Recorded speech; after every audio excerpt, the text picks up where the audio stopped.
David Parker Ray was a serial killer from New Mexico. He would trap his female victims in the trailer that was to be known by Ray as his toy box. Ray himself would be known in the media as the Toy Box Killer. He was accused of killing as much as 60 people, although no bodies were ever found. Ray would leave audio tapes that he would force his victims to listen to when they awoke in his room of horror. Ray was sent to prison for kidnapping and torture, but was never charged with any murders. He died of a heart attack on May 28, 2002. Okay, bitch. We both know what you've been brought here for. A lot of fucking and sucking. Your wrists and ankles are chained, and you're gagged, because you're not going to like the way I do it. You're going to be kept here, naked, and chained down. I'm going to use you for a sex slave. I'm into bondage and S&M. It's kinda hard to find willing partners that goes for that shit. So when I get the urge, I go out and find me some good-looking little bitch that turns me on, kidnap her, and keep her in my playroom for a while for a sex toy. And this time it's your turn. You're going to be tied or chained in different positions, whipped, raped repeatedly in your cunt, mouth, and asshole, and your tits and sex organs are going to be abused and tortured in a variety of different ways. I'm not going to cut you up or do anything that'll cause serious injury. And don't worry about being killed. I don't plan to do that either. As long as you don't know me, you don't present a risk. And in a week or two, when I'm through with you, you can be turned loose. Your tits, pussy, and asshole is going to be stretched, swollen, and sore as hell. You'll have some whip marks, and you'll probably have a few blisters on your tits, nipples, and sex organs from cigarette burns, but nothing that won't heal up in a few days. You're going to be tied in a variety of different positions, but for the most part, you'll be kept on a rectangular table, chained down spread-eagled, your legs forced extremely wide apart. If your tits are big enough, I'm going to tie ropes around them and squeeze them with the ropes. They'll also be squeezed with a breast press, and I'm going to put clamps on each one of your nipples with long nylon cords on each one, and tie the cords very tight to ceiling rings overhead. I'm going to see just how far I can stretch your tits, and we're going to stretch your clit. And if you pass out while I'm doing this shit, I'll revive you with ammonia inhalants. I want you to feel every second of it. And if you piss on yourself, I'm going to insert a catheter plug in your urethra, stop the hole up. The plug that I've got's pretty big and it's painful. And I'll leave it in until you're turned loose. I'm going to use an electroshock machine with the clamps attached to your nipples, clit, or to metal probes that'll be inserted into your pussy and asshole. And I'm going to stick needles in and through your nipples, tits, clit, and cunt lips. I have a hell of a good assortment of dildos, different sizes, everything from standard penis size up into some real monsters, 3.5, 4 inches thick, about as big as a baby's head. What I plan to do with you is start with the smaller ones, stick them in your cunt and ass, play in your holes for a while, and each time a dildo is taken out, a little bit larger one will be put back in its place. I'm going to experiment on you and see how large your holes can eventually be stretched. I've done it to a lot of women over the years, and you'd be surprised at how large dildos that I'm eventually going to be able to force into you, particularly in your pussy. But hell, it's designed to have a baby come out of. I'm just going to be going the wrong way. I'm sure that it goes without saying that you will not be given any opportunity to escape. A long, heavy chain is going to be kept locked around your neck all the time that you're here. Even if you did manage to get your hands and feet loose, there's no way in hell you'd get a chain over your head. I've told you exactly what I plan to do, and it's going to be painful as hell. That's the way I want it to be. But it is not part of my fantasies to do permanent damage, unless I'm provoked. And I've got a hell of a bad temper. I'm vindictive as hell. I move around a lot, so it's of little consequence if you know where you're being kept. Because when you're released, I'll be on my way to some other town or state. But don't try to find out too much about me. If I thought that you knew enough to cause serious problems, you would not be turned loose. You would simply disappear. Don't do anything to create a situation where it might become necessary. But so much for that. I think you get the point. And right at the moment, I'm pretty anxious to get you chained down on your back with your legs wide apart so I can give you a good examination. See what I've got to work with the next few days. As soon as I turn this tape off, you will have an excellent opportunity to try to beg for me to turn you loose. I may or may not be able to understand you through the gag, but if you want to, feel free to try.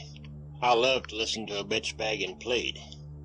And this is the end of the tape.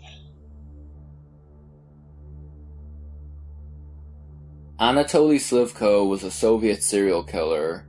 In 1961, at the age of 22, he witnessed a horrific accident in which a young boy wearing a young pioneer's uniform was hit and killed by a swerving motorcyclist who was drunk. Slivko was affected by this, but in a much different way than anybody else. He felt sexually aroused. He used his position in the children's club he ran to relive the feelings he felt over the boy in the accident. He would normally befriend one of the boys in the club between the age of 12 and 15. These boys would be wearing a young pioneer's uniform similar to the boy who died. He would then hang them by their neck with a rope, telling them that it was an exercise to extend their spine.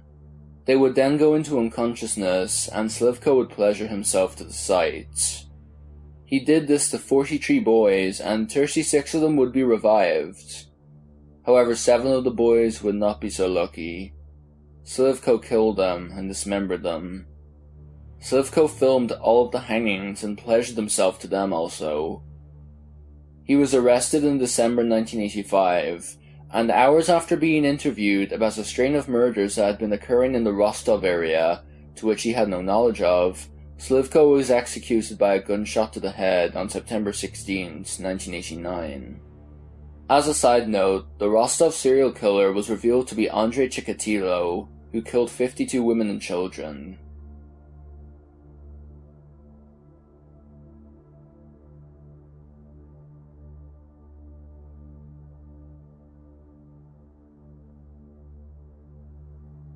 Byron D Smith was a 64-year-old resident of Little Falls, Minnesota.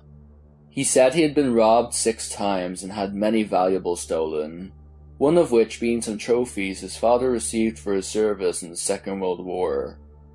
On Thanksgiving Day, 2012, Smith parked his vehicle outside his neighbor's house as opposed to his driveway, and awaited the burglar's arrival. 18-year-old Haley Kiffer and her cousin, 17-year-old Nicholas Brady, arrived at the house with intent to burglarize. They broke in, all while Smith sat in his basement and set up a recording device and recorded the following events. After Nick entered the house, he descended the stairs to the basement. That's when Smith shot him 2 times. Once he fell to the bottom of the stairs, Smith fatally shot him in the head.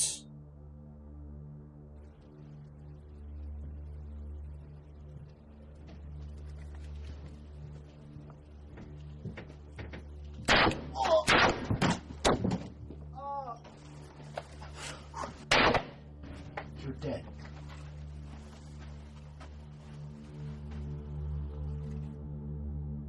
This was when Haley entered the basement calling Nick's name.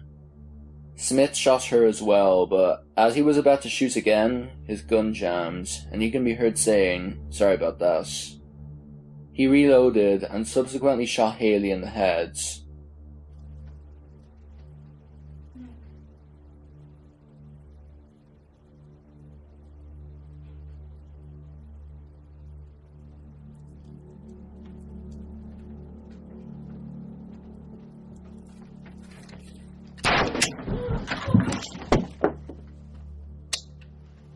Oh, sorry about that.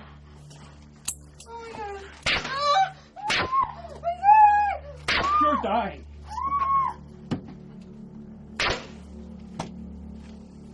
Bitch. Of course, I'm safe now.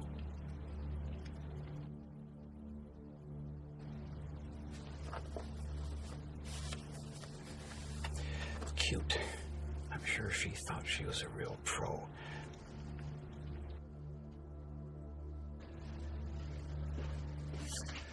No rush, but, you know, when it's convenient for you.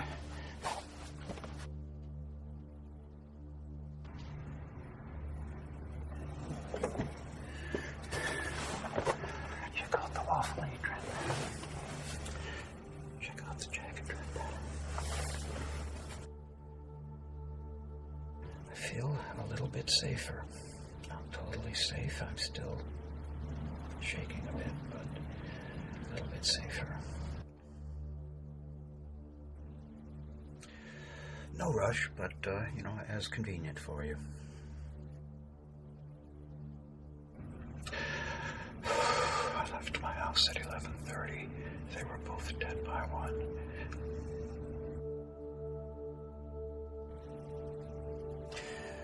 I refuse to live in fear.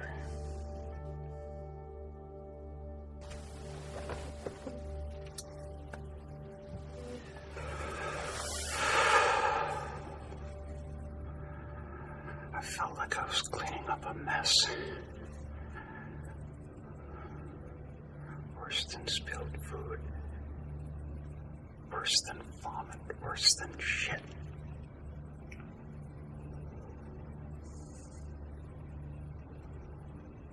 Cleaning up a mess.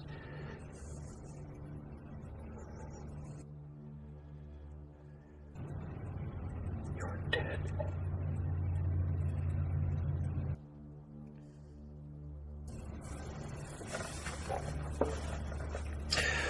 There was a major complication in my life.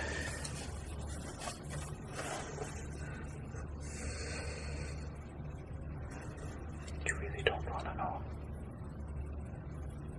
Believe me, you don't want to know.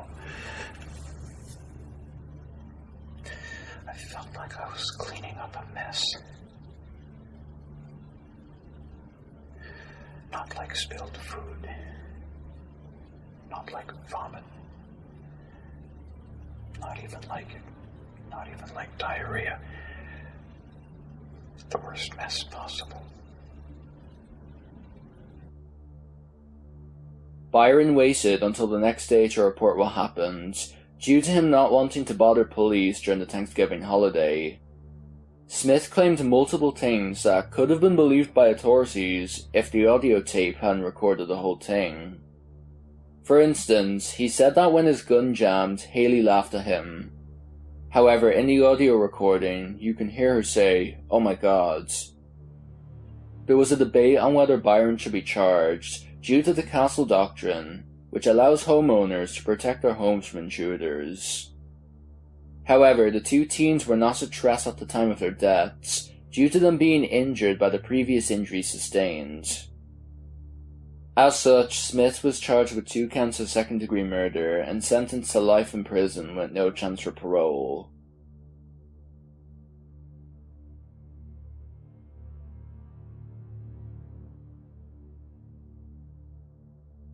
On February 14, 2018, 19-year-old Nikolas Cruz walked into the Marjorie Stoneman Douglas High School in Parkland, Florida, and opened fire on everybody. He killed 17 students and injured 17 others. 2 students who survived the shooting killed themselves about a year later. It's in the top 5 most deadly school shootings in history. Cruz, a former student at the school, was arrested. Prior to the shooting, Cruz made 3 videos on his cell phone describing how he was going to be the next school shooter, as if it was something to be proud of. These chilling videos give us an insight into what was going through the mind of a psychopathic monster. Hello, my name is Nick, and I'm going to be the next school shooter of 2018. My goal is at least 20 people with an AR-15 and a couple tracer rounds. I think I can get done. Location is Stoneman Douglas in Parkland, Florida. It's going to be a big event. And when you see me on the news, you'll all know who I am. You're all going to die. Pew, pew, pew, pew, pew. Yeah. Can't wait. Today is the day that it all begins. The day of my massacre shall begin. All the kids in school will run in fear and hide. From the wrath of my power, they will know who I am. I am nothing, I am no one. My life is nothing and meaningless. Everything that I hold dear, I let go beyond your half. Every day I see the world ending another day. I live a lone life, live in seclusion and solitude.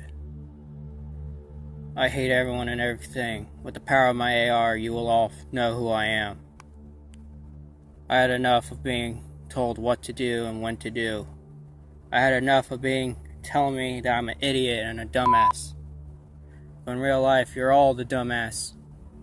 You're all stupid and brainwashed by these political government programs. You will all see, you will all know who my name is. My love for you, Angie, will never go away. I hope to see you in the afterlife.